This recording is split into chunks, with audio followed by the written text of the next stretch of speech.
Good evening, ladies and gentlemen. You've just been listening to Here For You, an original radio drama written and directed by Simon James, who joins me in the studio now. Were they not the best 25 minutes of your life? Absolutely. We would first like to apologise for any offence caused by the language in that play. Yeah, I think we can move on now. Obviously, Simon wrote the play. That's why he's joining me here today. Yes.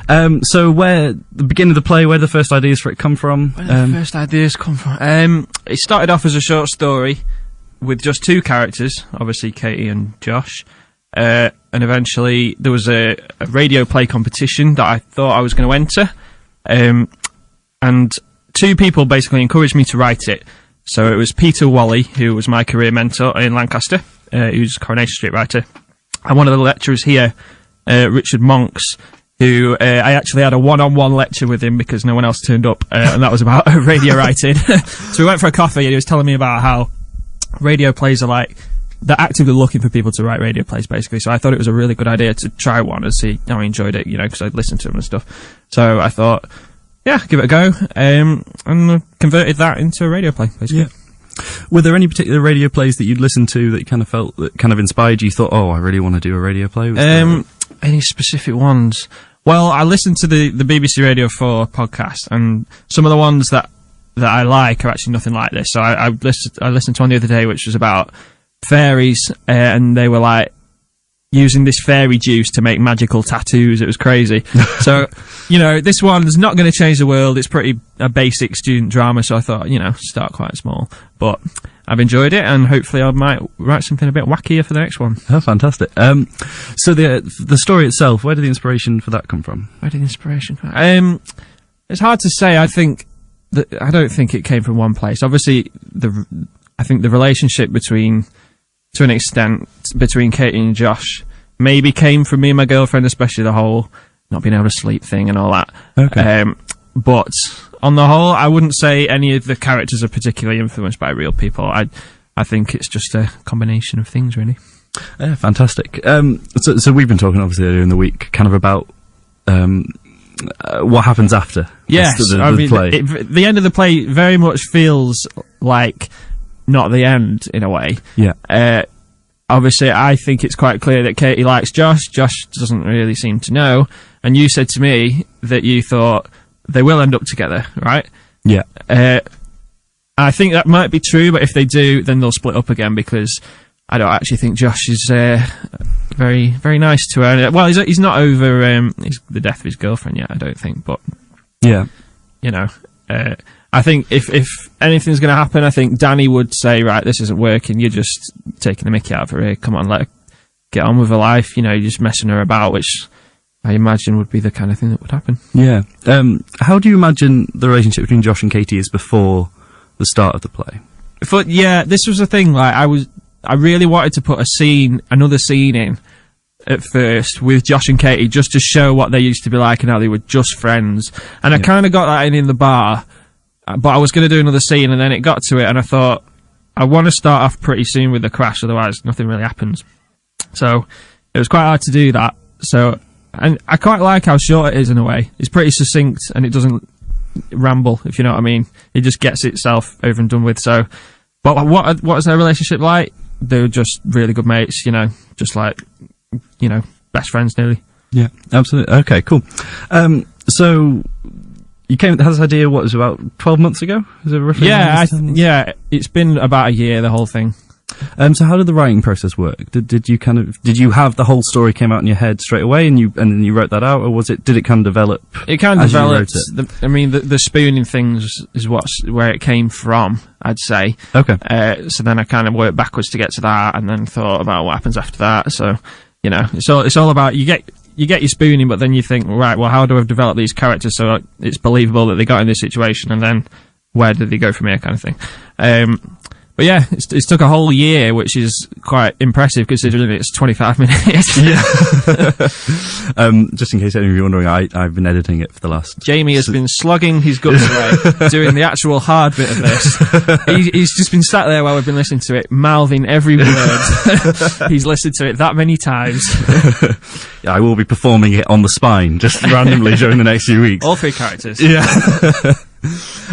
So we were talking a little about the casting. Kind of, you felt they really kind of were the characters a lot? The cast made it for me. I think if we didn't have a good cast, it would have been pretty boring. Some people might say it was boring anyway. I don't think it was. So we had Alex Very, who I know from Like a Bar, because that's where he works. He serves me a brew every day. Oh, nice. Yeah, and he's been telling me, well, I know he's an actor, and he's going to the Glasgow Conservatoire, I think it's called, next year to do acting. Oh, wow. Yeah, he graduated last year, and he's been working there for a year, so just to get a bit of money for him.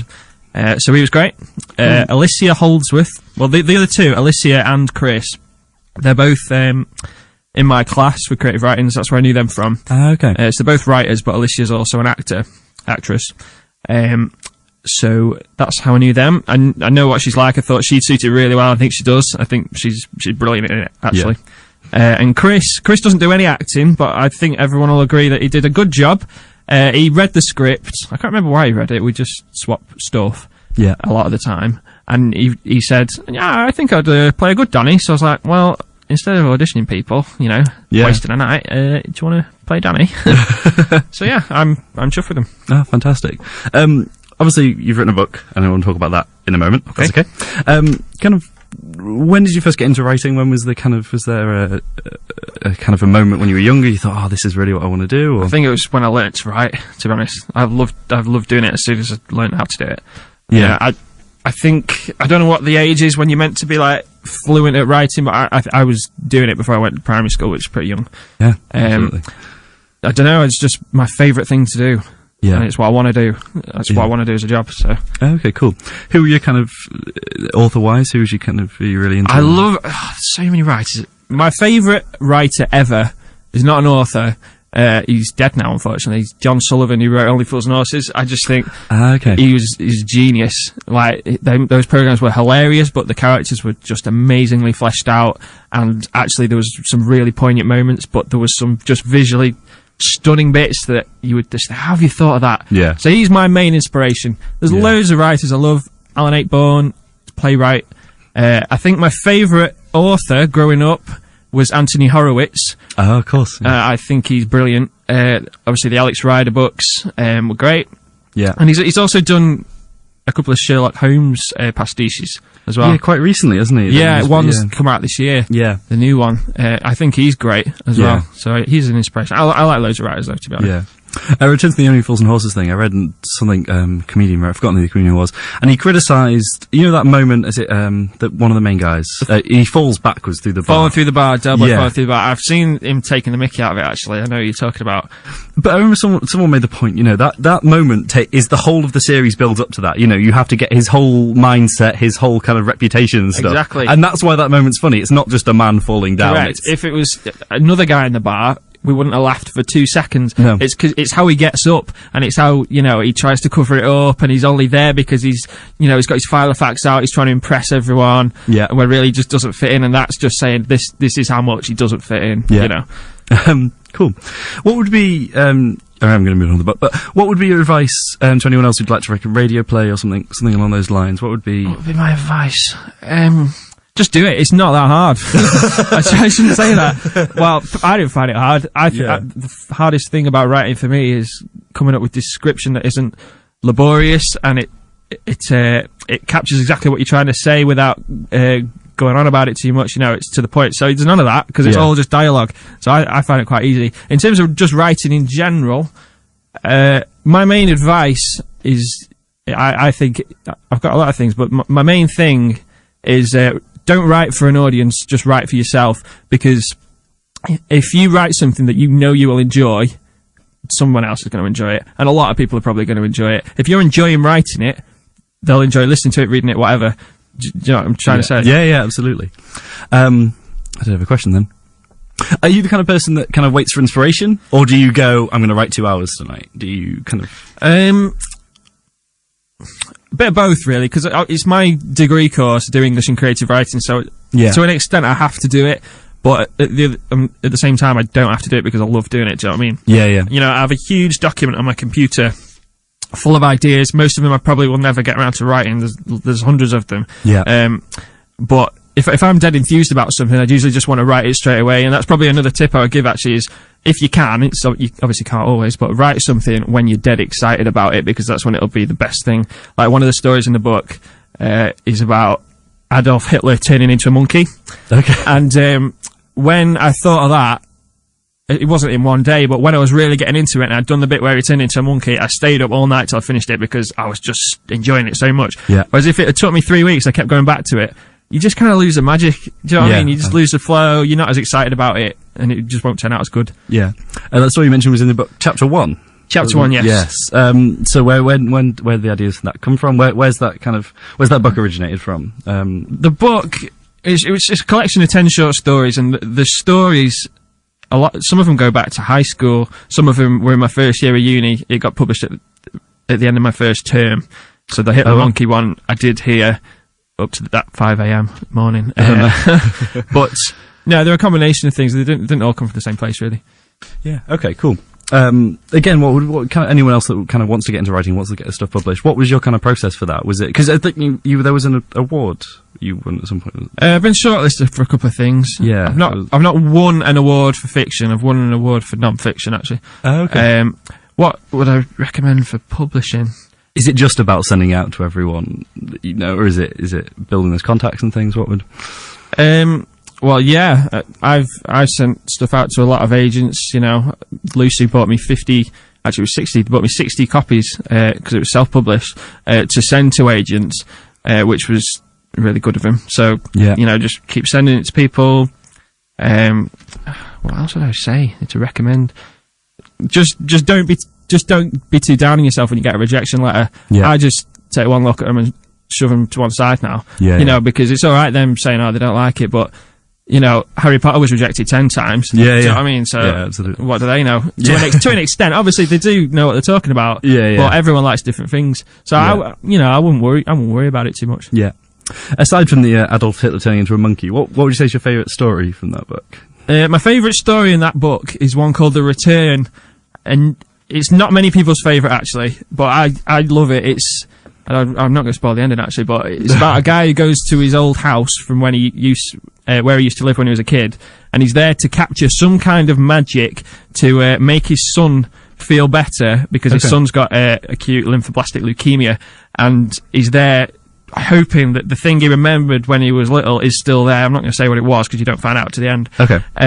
But the reason I love it is just because that's the one I did for my GCSEs, and I've memorised it for my exam, but it's come on so much since then. Like pretty much every year up to it being published, it took a new twist, and I just worked at it until I was really chuffed with the structure of it and the characters. And like, he didn't even have leukemia to start with, but in the end I was like, right, this definitely fits, and like every line I'm pleased with. Yeah. But that's not what most people enjoy, so I'd probably be pretty self-indulgent with that story. Okay, absolutely. So obviously you've been Lancaster for 3 years? Yeah. What would you say has been kind of your highlight for the past 3 years then? What's been my highlight? I've loved it. They've been the best 3 years of my life, I would say. Mum and Dad are listening, and I love my mum and dad to bits, so don't be offended at that. No. But I've loved it here. My highlight, I think I'd have to say the Music Society's been my highlight. We've done some great things. Of course. We've done some crazy gigs, and I've made some really good friends, so I'd say that would be my highlight. One of my favourite moments from Campus Fest this year was with was it Good, Bad and the Ugly? That was it, yeah. Yeah, that was fantastic. So you play, I forgot when you play. I play the cornet and the trumpet. They're basically the same thing, but I play 2 instruments. That's what I say to people. Cool. You kind of played them before uni and stuff, and you came. Yeah, I've been playing the cornet since I was 11. Yeah. Before I come to uni, I was actually really good. I have got a bit worse at it now, to be honest. Oh, okay. Probably just it's usually combined with alcohol. Yeah. And we just don't play as much. But yeah, I play that. Playing the brass band and the big band. Of course. Yeah. And we have a Robbie Williams tribute band. I was just coming on to this. When did the Robbie Williams tribute band start? I'm not sure. I think it started off as a hypothetical, jokey, drunken conversation. Yeah. there were 6 of us, and we were like, oh, I like Robbie, and we all played different instruments that would actually work, and we were like, oh, we should start a Robbie Williams tribute band. Next day, I was like, that was actually a really good idea. Like, let's not just leave that as a joke. Yeah. You know, strike the iron when it's hot, or whatever they say. Yeah, my dad says. So I was like, right, we'll do it. And it's still just a bit of a laugh, but, you know, we enjoy it. Yeah, absolutely. So have you kind of enjoyed the gig and stuff you've done with the Robbie Williams stuff? And yeah, we haven't actually done that many. We've done the Campus Fest. Yeah. That was the best one we've done. We just done a couple in Catty Bar. We don't really rehearse very often. We've not rehearsed this term. Okay. It's more of a bit of a joke. Yeah. We think we're going to play. We have a big proms concert at the Music Society at the end of the year. So we think we're not going to play the proms concert because it just, I don't know. I just don't think it'd be very appropriate. But we're going to hopefully do the big social we have afterwards, cool. which usually goes on pretty late. Well, I know from last year. It upset the people that lived above it. And we're going to hopefully play at that. It's not confirmed that actually, but we'd like to. Okay, cool.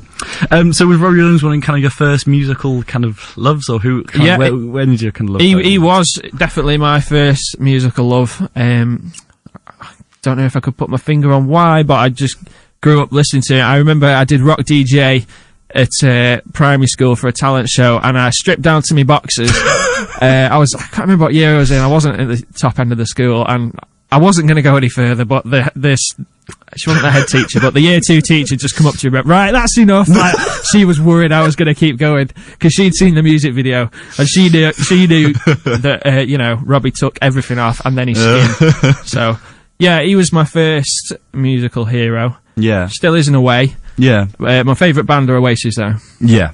What's your favourite band? Favourite band? Artist-wise, probably Frank Turner would be my favourite. Absolutely love. Or the Gaslight Anthem. I kind of like that kind of... Gaslight Anthem? Yeah, kind of new, kind of... basically, the Brian Fallon lead singer is from New Jersey, and he sounds exactly like Bruce Springsteen. Oh, right. It's because obviously it's the accent, and it's got the same kind of like gravelly voice, you know. I've heard of him, but I can't think of any of the songs. Done one called... probably the biggest one's called 45, I think. Right. Yeah, they're really good. I was just on the note of Oasis, and I do, some of the Oasis stuff I absolutely love, and Noel Gallagher's High Flying Birds thing's been great. Probably the worst gig I ever saw was at Tina Park. Must have been, I don't know, I was trying to think about this the other day, and it was 2012, 2013. BDI were headlining the Saturday night of the smaller stage, and Rihanna was on the main stage. It was in the pissing rain in Scotland. I bet he was not happy. No. And, you know, you could, he got to his last song, because he didn't play any Oasis stuff. And he got to the last song, and you could see that everyone was waiting for, you know. Yeah. Well, when he started, he said he wasn't doing any Oasis stuff. He said the thought of, you know, doing Oasis stuff or restarting Oasis made him feel sick. Yeah. And now, let's be honest, he's gagging for a reunion. Yeah. Didn't he? I saw it. Maybe it was last summer, and he did a mysterious tweet where he spelt out Oasis. He spelt out Oasis. Yeah. He just loves messing around with his brother, because it's his brother who has to answer all the phone calls, and you know, he's the one in charge. So once he does that, Noel's phone won't stop buzzing for 2 days. Yeah. And it doesn't matter how many times he can deny that Oasis are going to get back together. Even if it was the day before in an interview that's been online, everyone will then ring him and say, Oasis, are they getting back together? There was one last week. It's all the time. It's non-stop. And it's annoying in a way, because it gets my hope up a tiny bit every time, and then I'm just like, of course it's not happening. Yeah. You know. Did you get the chance to see them before? I didn't. No. I started listening to Oasis in high school. I loved them before they split up. Yeah. My mate had some tickets. I hadn't started going to gigs at that stage. It was when I was like 15. I was just not quite doing it. Some of my mates were. I said to my mum, should I go? And she didn't think I should go. And I don't really resent her for that, because I probably wouldn't have enjoyed it, to be honest, at that age. I think I would have just been, especially if I was near the front, I would have just been like, I just want to listen to the music. All I'm doing is getting pushed around. Yeah. So I'm sad I didn't see him, but at the same time, the most important thing for me is the records. Yeah, you know, if Noel Gallagher never went on tour again but released a record every 2 years, I wouldn't care, because I just love the music. You know? Yeah, absolutely. So you into the kind of whole Britpop thing then? Was that things like Blur and stuff, or was that? It's mainly Oasis, to be honest, that I like. Obviously, Pulp was in the radio play. They're alright. I'm not big on Blur. I haven't even heard the new album yet. I keep meaning to listen to it. Yeah. Have you heard it? No. The whole aside from Oasis, the whole Britpop thing in general, I don't know. I was about to say it passed me by, and I was at a party about a month ago, and I said to someone, someone had the Morrissey autobiography, Right. and it got published in the Penguin Classics thing, so I made a joke about that. Yeah. And then we started talking about Smith and stuff. I said, they kind of passed me by, and this guy took real exception to it. He turned to me and went, "Well, you weren't alive in the 80s, were you?" And I was like, "You idiot." I'm sorry. It was just a passing comment, Oh, no. No, I was on, Chris Bickley, he does a Britpop show. I was on his show the other day. We did, I did an Oasis Mastermind. Like, that's all I really know about Oasis. Like, I do listen to the others a bit, but I'm not like dead obsessive about it. Yeah. Who else are you into kind of music-wise and stuff? Well, other than the Gallagher Brothers, I'd say my other favourite bands are Stereophonics. Cool. Got a new single out this week. It's okay. And Coldplay. They're my top 3 bands. Oh, okay, cool. Yeah. Have you heard the new Mumford & Sons song? Believe. I don't think so. The instant reaction was, because obviously Mumford & Sons, the banjos, all that kind of stuff. Yeah, it's folky, isn't it? Yeah, but they released the song and everyone was like, "Oh my god, it's a Coldplay song." Oh, really? And you realise actually his vocals kind of in that similar kind of music style sound much more similar than you kind of just expected. higher pitched, or? Yeah, I guess so. And they'd thrown out all the kind of acoustic instruments. It was that, keyboards and synthesizers and stuff. Yeah. Which is, really weird to go from, from that really classic kind of folk stuff. I'll have a listen to it. Yeah. So obviously, Ars Entertainment are at Scan. Yep. And we will talk about what's coming up in Scan on Monday. Okay. It's released. But how did you kind of get involved in that? When did you kind of first start? And how did I get involved in it? In my first year, I was writing for them. Okay. Let me just get this right. Yeah, I was writing for them in first year, only about halfway through the year. Okay. I remember seeing someone got tickets to see the Cortinas and interviewed them, and I thought, oh, that's great. Like, I'd love to be involved in that kind of thing. Yeah. And I thought, oh, it's probably dead cliquey. I probably won't be able to get in. It's really not. Like, anyone can write for Sky, they can write one article, and that's it, and that's fine. Yeah. You know what I mean? So I started writing for them, did a few interviews. I interviewed Reverend and the Makers. Oh, cool. And Scouting for Girls. Well, the bassist of Scouting for Girls. But still enjoyed it. Yeah. And then in second year, I was made deputy, it was culture editor at the time. Oh, okay. Which, did that. And then this year, I've been the arts and entertainment editor, which was the culture editor, and now I've renamed it because I think it's a better name. It's good. It's good experience. I enjoy it. You have a message in. Oh, cool. From it's not the most exciting message. Hi, yes, James. Yeah, from Freck. You know what? I don't think that is from Freck. I won't even explain what this is all about, 'cause it's not even that funny. But I think it's from a guy called Alex Hargrave, who coincidentally is the guy who let me take a photograph inside his room for the artwork. Oh, of course, yeah. Of this, which if people will have a look, they might notice, probably won't, that the frame on the artwork is the cover, or part of the cover, of Common People by Pulp. Yeah. Which I didn't plan, but I just thought it fit really well, seeing as how the song was in it, and then I looked at the cover and it was, two guys and a girl who could be the characters. Yeah, so I thought that worked. But yeah, that's who that is. Hello, Alex. No. I think, anyway. Might be wrong. I did want to ask you, because it's something that was kind of, I was wondering about the other day. How do you think kind of Scan, has Scan changed a lot kind of in the few years you've been here? Is it kind Has Scan changed? Not radically. Yeah. I think there was good things about last year and there's good things about this year. I think it looks better this year. Because Rachel, who was the editor last year, she's great, but she was doing it all herself, and I think it was, I don't know, taking a bit out of her maybe. Yeah. Not even taking it out of her. It's just like, now we have people that are only laying it up, making it look good, and that means that all their time is spent on that. She was editing the whole paper. She was putting so many hours in, and she did such a great job, but at the same time, maybe she could have done with a couple of people laying it up for her as well. So it looks better. In my first year, it was half the size of what it is now. In terms of people? Or just in content-wise? The actual size of the right, paper was, what was it, A3? Oh, right. Oh, okay, so it was like almost like a pamphlet sort of thing. Actually, it was A4 when it's not opened up. Oh, right, and now it's a lot bigger, isn't it? Yeah, it's the proper, It's not broadsheet, but it's, the next one, yeah. And obviously you do a film column for me. Yep, Nils on Movies, which will be available to read on Monday. Yep, every week, without fail. There have been several times it's been close to fail. Well, nah, you've been alright. Yeah. There's, so what we've got coming out on Monday, there's 3 interviews, which is unusual. We've got one with a DJ called Metric, one with a girl called Lauren, who's in Pendle, who's just got herself a contract with a shop where she's a painter and she can do as many paintings as she wants, and they'll buy whatever she wants of her, so that's another one. Cool. Got a 2-page spread on the art showcase, the fine art degree showcase, like a preview of all the artists. Third years.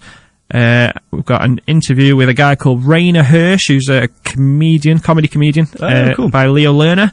And there's one other thing that we've written about. Maybe. Oh no, it's your film column. Oh yeah. There we go. Do you have do you have a favourite thing that you've written, kind of a scan of the last few years, or in the last few years? Some of the stuff I've written at uni, I really am happy with, especially the short stories. Yeah. And I think, if I'd done chapter 1 again, I'd put some of these in. Yeah. But, but my favourite thing I've written is actually a screenplay called The Translator. Yeah. It's meant to be an ITV drama, and I still want to try and make it so that someone takes interest in it, because I'm really happy with it. But basically, the concept is there's a lecturer who teaches French. Right. Well, he does all sorts of languages. And his brother is, like, involved in all sorts of gangs and stuff. Yeah, A bit like my brother. Only joking. I think he's listed. And so what happens is he asks his brother, will you come and translate in this deal? With this guy owes us some money, but he's Greek or whatever, and we need you to... So he goes, and the Greek guy says to the translator, the lecturer, Paul, he says where... that all this money is, and Paul is looking at his brother thinking, I don't even like you, and, I'm skint, why am I doing this for you? So he says to his brother, he spent all the money, and so they kill the Greek guy, and then Paul goes and gets the money himself, so he's got all this money, but then he's like, right, how am I going to spend it? I don't want my brother to find out that I've just ripped him off, basically. Yeah. So that's the basic premise of it. I'm really chuffed with that one. Yeah, absolutely. I did have another question, and it's totally escaped. Oh, yeah. Ideal world. Where would you would it be writing TV? Would that be the kind of the long-term dream, or would it be kind of writing more books, or a balance of both? I just want to be a writer, you know what I mean? Like, in an ideal world, I want to be a screenwriter. That is the dream job. It's so, you can literally just get up when you want, write, a few meetings, a few fancy lunches, and then, a bit of editing that they tell you to do, and write dialogue, which is just fun to write. That has just got to be the best job. Other than that, I'd quite like a go at writing the Spider-Man comics, but to be honest, I think I've got an even slimmer chance of doing that than I have writing for TV, because there's only one person that gets to write the Spider-Man comics.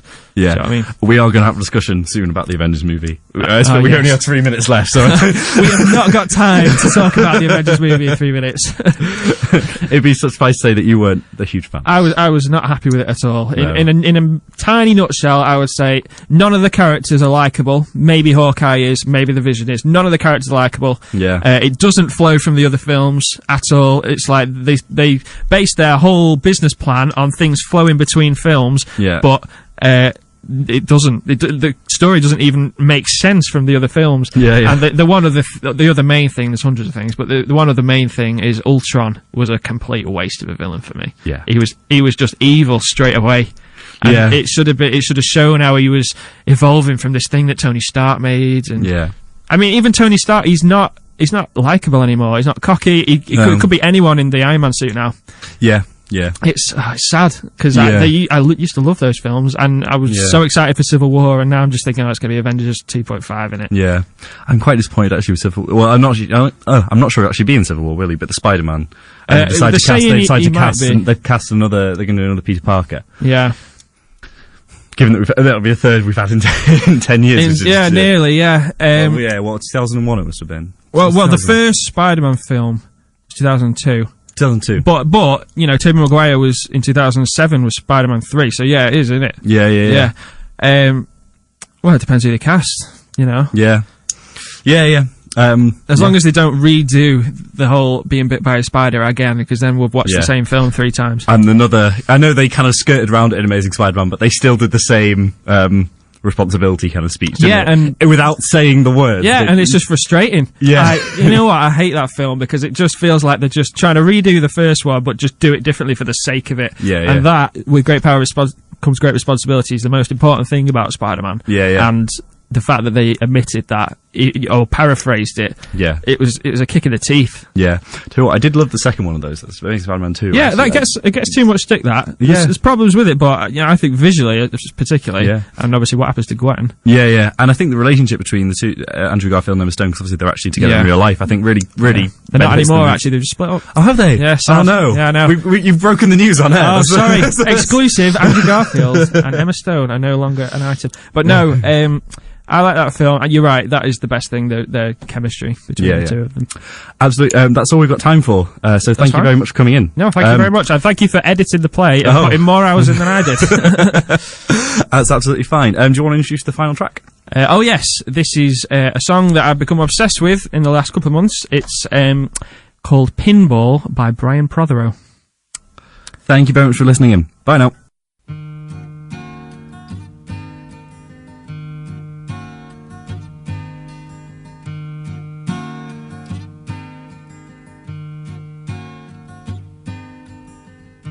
I've run out of pale ale, and I feel like I'm in jail, and my music bores me once again.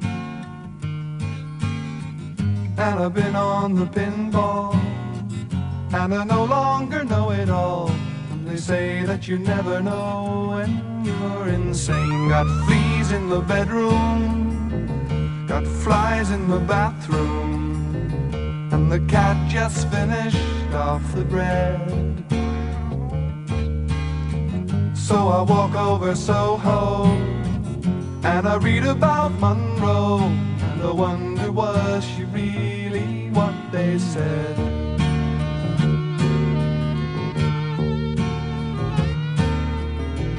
Got a call from a good friend, come on down for the weekend. Didn't know if I could spare the time. I knew a woman who was crazy about a boy who was lazy, but it didn't work out 'cause they just couldn't make it rhyme.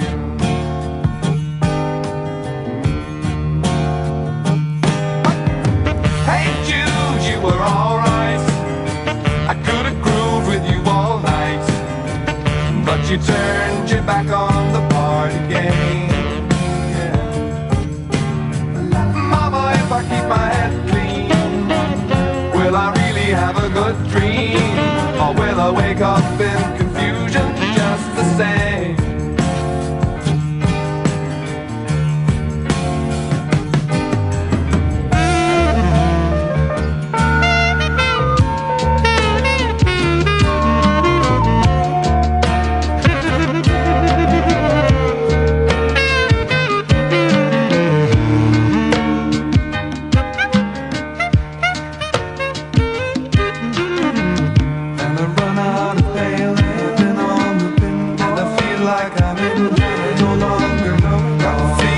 Bedroom, I walk over so